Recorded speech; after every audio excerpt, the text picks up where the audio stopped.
गणोजी शिर्के, जिसने अपने ही राजा को धोखा दिया।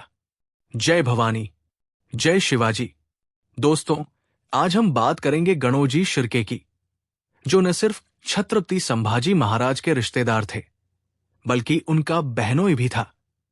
फिर ऐसा क्या हुआ कि उसने मुगलों का साथ दिया और अपने ही स्वराज्य के खिलाफ हो गया? क्या गणोजी की ये गद्दारी सिर्फ जमीन और ताकत के लिए थी, या फिर इसके पीछे कोई और वजह थी? आज हम इस ऐतिहासिक राज से पर्दा उठाएंगे। वतन की जिद, विश्वासघात की शुरुआत। गणोजी शिर्के महारानी येसुबाई के भाई और संभाजी महाराज के साले थे, लेकिन उसकी एक जिद थी। श्रृंगारपुर दाभोल का वतन चाहिए था। वतन क्या होता था? ये एक प्रकार की जमीन या जागीर होती थी जो सरदारों के अधीन होती थी। लेकिन छत्रपति शिवाजी महाराज ने वतन प्रथा को खत्म कर दिया था, क्योंकि अधिकतर वतनदार किसानों और आम जनता पर अत्याचार करते थे। शिवाजी महाराज ने इस व्यवस्था की जगह सैन्य अधिकारियों को वेतन देना शुरू किया, ताकि सत्ता का दुरुपयोग न हो। जब गणोजी ने रायगढ़ जाकर अपना वतन मांगा, तो पहले महारानी येसुबाई ने इनकार कर दिया। फिर संभाजी महाराज ने भी साफ मना कर दिया। संभाजी महाराज ने कहा, हम अपने पिताश्री छत्रपति शिवाजी महाराज की नीति को नहीं तोड़ेंगे। स्वराज्य में वतन प्रथा नहीं चलेगी।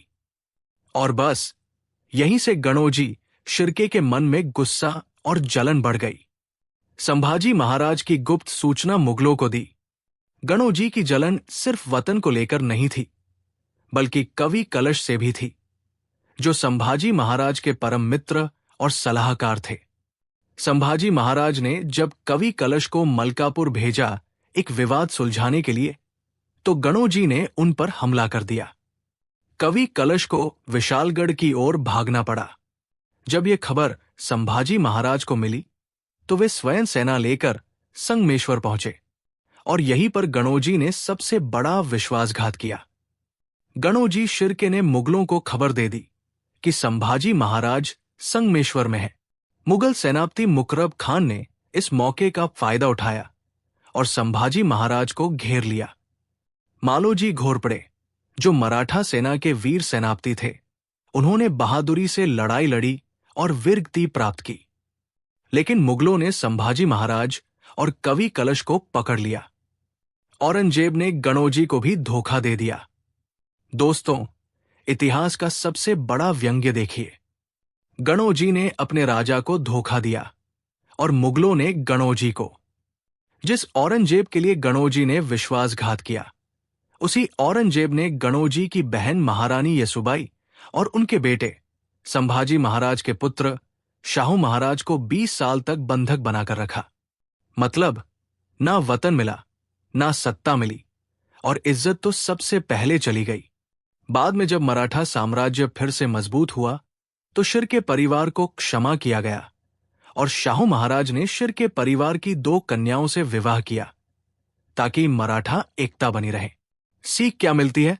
दोस्तों, ये सिर्फ इतिहास नहीं है, बल्कि एक सीख है। स्वार्थ और अहंकार में किया गया विश्वासघात अंत में सिर्फ धोखा ही देता है। गणोजी शिर्के न मराठा रहे, न मुगल बन पाए। वो इतिहास में बस एक गद्दार के नाम से जाने गए। अगर आपको ऐसी रहस्यमय ऐतिहासिक कहानियां पसंद आती हैं, तो इंडस सीक्रेट्स को जरूर सब्सक्राइब करें। जय भवानी, जय शिवाजी।